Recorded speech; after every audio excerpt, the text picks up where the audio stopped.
Welcome back to Questing Beast. I'm Ben. Today we're taking a look at Fist, Freelance Infantry Strike Team Ultra Edition, which is a OSR-ish book. The dice system is a lot more like Powered by the Apocalypse, but the principles and the way that it plays out is very much inspired by a lot of OSR games and the OSR play style. The theme here, rather than being science fiction exactly or fantasy, it's kind of paranormal, modern day. It's a little bit like Hellboy. Think of it like you're playing the BPRD. You're a paramilitary strike force that tends to be fighting weird stuff that's going on in the world. Here's our back cover. It says Fist is inspired by Metal Gear Solid, the A-Team, and Doom Patrol. It's mechanically descended from John Harper's World of Dungeons. I love that game, played it a whole bunch. My own, Maze Rats, it's very nice of him. And Off-Worlders by Crispy Wolf and Olivia Goulin. It features paranormal mercenaries, that's you. It has a lot of brutal action, tactical operations, and this is the Ultra Edition. It's a much longer version of the game. I have an earlier version of it as well, but this one has 23,000 possible starting character builds. There's tons of randomization and random tables for generating everything you need, which I really like. Our opening page says, "Now, the second half of the 20th century, the powers that be are locked in a tense nuclear standoff, and the fate of the world hangs in the balance. Away from the watchful eye of national intelligence, a cadre of exceptional misfits is assembled. These soldiers of fortune are uniquely equipped for covert and unusual operations. In these uncertain times, the line between science and superstition has been broken, and the new arms race is only beginning. You or your associates may have been faced with weapons, tactics, and actors unlike any you have ever seen. For a price, those exceptional misfits can help. When you're all out of options, it's time to call Fist." It's a pretty substantial book. It's 152 plus pages long, but most of that is not rules. The rules can really be jammed onto like a 2-page spread, as we'll see later on. The vast majority of this is advice and content that you can use in a game. Here is what your character sheet looks like. It's very simple. It's very minimalistic. You could even do a half page quite easily. You have your 4 basic stats here: forceful, tactical, creative, and reflexive. You have armor, which reduces damage. You have war dice, which you gain when you level up, and you can roll them to add bonuses to rolls. Your maximum hit points and your normal hit points. Very straightforward. These will start at 0. They can get +1, maybe +2. How you make a character is super, super simple. You have these traits, and each trait is a package of like a special ability and maybe a bonus and maybe an item. And you pick 2 of those traits, you take all the stuff that each of them gives you, you slap it on your character, and you're done. The book includes a massive D666 table of all these different possible traits. I think that's 216 possible ones. So maybe you're an astronaut. You have been to or are from outer space. When you would roll the dice to do something risky, which involves alien spaceships, airless environments, or irregular gravity, roll 3d6 and take the best 2. You get a spacesuit, which gives you +1 armor, and -1 to reflexive. But maybe along with being an astronaut, you were also a chemist.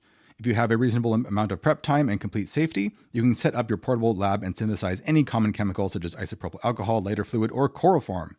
Synthesizing esoteric or experimental compounds will require special supplies. The referee will tell you what. You get a portable lab and +1 tactical. Combine those together, that's who you are. One of the reasons it's important to make a character really quickly is because it is a very lethal game. You can get annihilated if you make the wrong move. You're not going to be out of the game though, because you can get reinserted back into the game. You just make up a new character and you get injected into the scenario as quickly as possible. It gives you a couple of sample characters that you can either just grab and go with, or use it as inspiration when making your own characters, and some basic rules for rolling the dice and playing the game. It's real simple. You roll 2d6, you add whichever ability makes the most sense, or attribute rather, and then you just look at this chart. Same as normal Powered by the Apocalypse stuff. 6 or low is a failure, 7 to 9 is partial success, 10 or above is full success, and double sixes is an ultra success. There is a lot of OSR terminology in this, for example, tactical infinity, that really tells you where its inspirations are coming from. This is not so much a game about storytelling or about genre simulation. I mean, there is certainly some amount of genre simulation going on here, but there's much less focus on that than you would see in other Powered by the Apocalypse games. There isn't a big long list of moves, for example. Everything is run straight off of this little table, which makes it very easy for people to pick up and play. Some general OSR type advice here, where you have to have a mercenary mindset in order to win at these missions, which are often very difficult. You got to lie, cheat, and steal. You're not necessarily a good person. You're a rogue. You got to think outside the box. Get strength in numbers, gain allies, overwhelm your enemies. Character advancement is kind of based on each character's personality, because there is a role that each character can have, which kind of tells you what their goals are.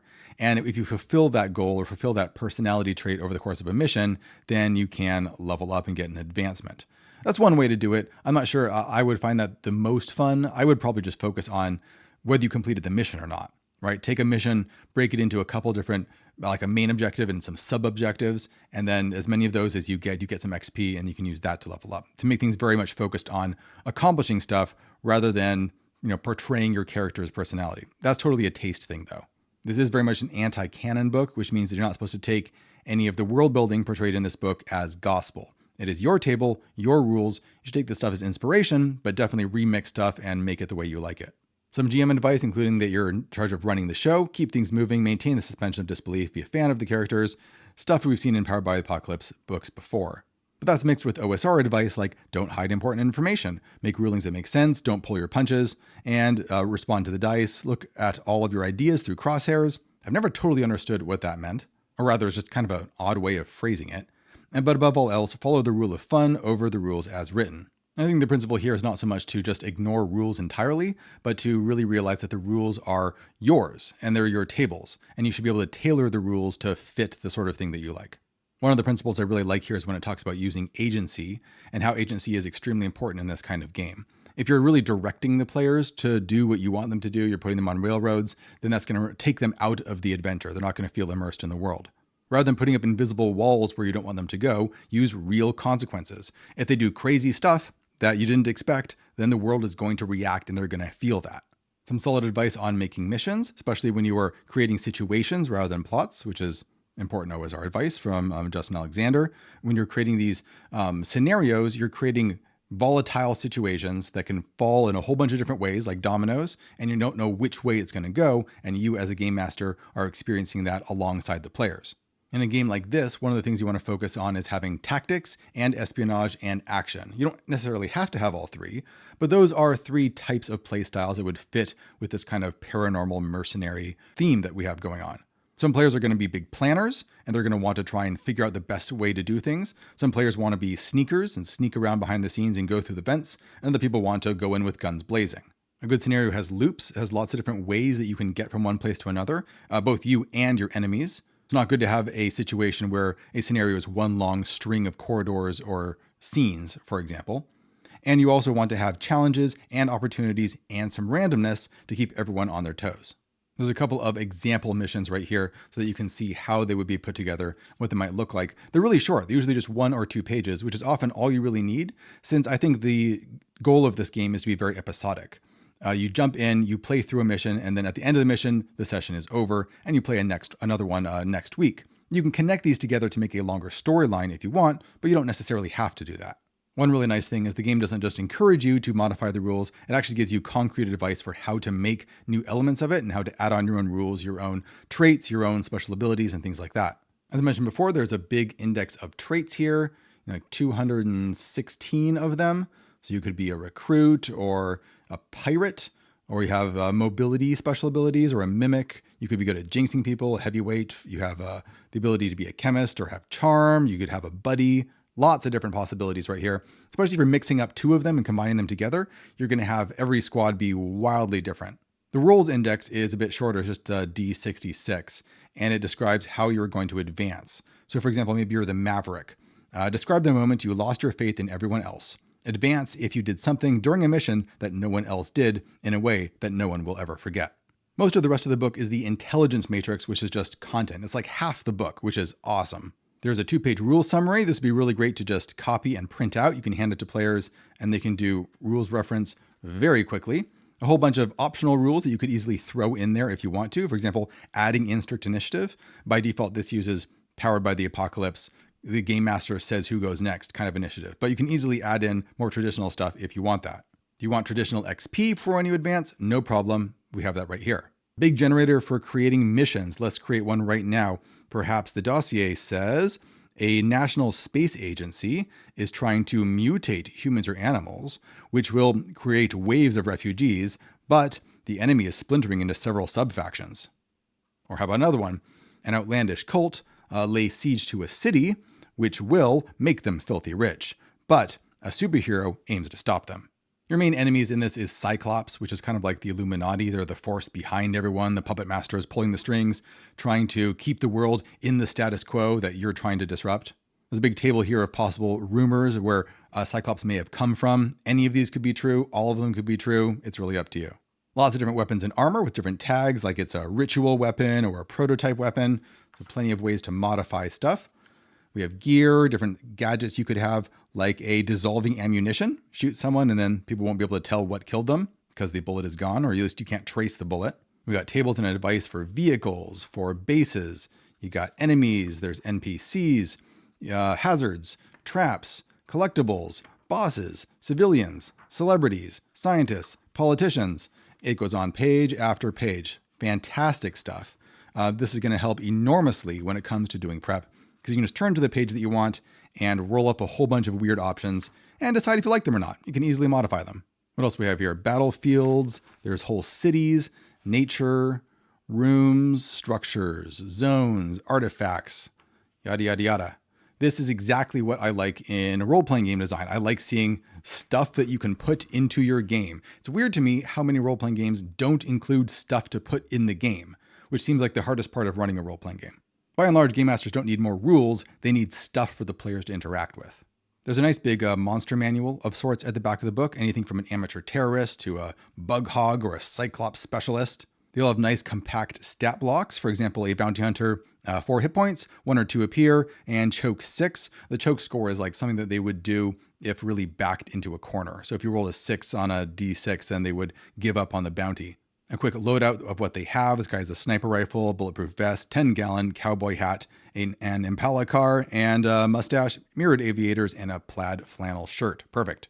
And they have a nice gameable little description right here, sometimes with a special ability that tells you how they're going to act, what their motivations are, how they're going to be relevant to a game. You might have things like a cyborg ninja or a federal agent, a hit droid, lots of different types of aliens and weirdos and monsters from other dimensions, along with just strange mercenaries from other corporations that you're going to have to fight and deal with. Maybe even a serial killer, a writhing mass of flesh if you want to go all the thing. Bounty clerk, Cyclops plant. There's weird heroes and supervillains like Dr. Stigmata. Once an MSF field medic deployed to Jerusalem, Stigmata was introduced to magic when they found an 11th century helmet in the rubble that possessed them with the spirit of a mad crusader. The two now bickeringly share a body and spells with anyone they deem worthy. Great villain to fight. You got your classic man in black. There could be a murder victim, meaning a ghost that perhaps someone in your team can talk to. Test subjects, transhumanists, whistleblowers, maybe even a talking motorcycle. A big list of weapon skins. It feels very video gamey there to just put onto your guns. Mission prompts, just if you want to have a really quick mission. High-speed carrier plane heist, or rescue Vietnam defectors, or survive a really bad trip. What's on the random cassette tape that you picked up? It could be emergency alert, foreign invasion, or someone being tortured, or talk radio politics. And half the time, it's just random songs. One of the most useful tables, though, that I think more powered by the apocalypse type games could use is one like this, where it gives you lots of examples of partial successes. So if you're in combat, there's 6 different options: general, mental, movement, social, or weird. So no matter where you are, you can look at this for inspiration. I would even print this out or copy it and keep it with you as a game master, especially if you're new, because that way you won't run out of weird twists to throw at people. That's often the hardest part of running these games. You're going to be rolling a lot of 7 through 9s, which means a lot of partial successes. That's just the way that the bell curve works. So you'll need to have these at your fingertips. Some grid maps at the back that you can use, a world map, the character sheet, and transmission. So there it is. That is Fist. If you like Powered by the Apocalypse games, but you want something a little bit lighter without lots of complex moves to keep track of, you want something faster, more deadly, and more in the OSR style, I think this could be a really good option. It's fast, it's straightforward, it gets out of the way, and it gives you tons of tools to make your life as a game master easier, which is exactly what I like to see.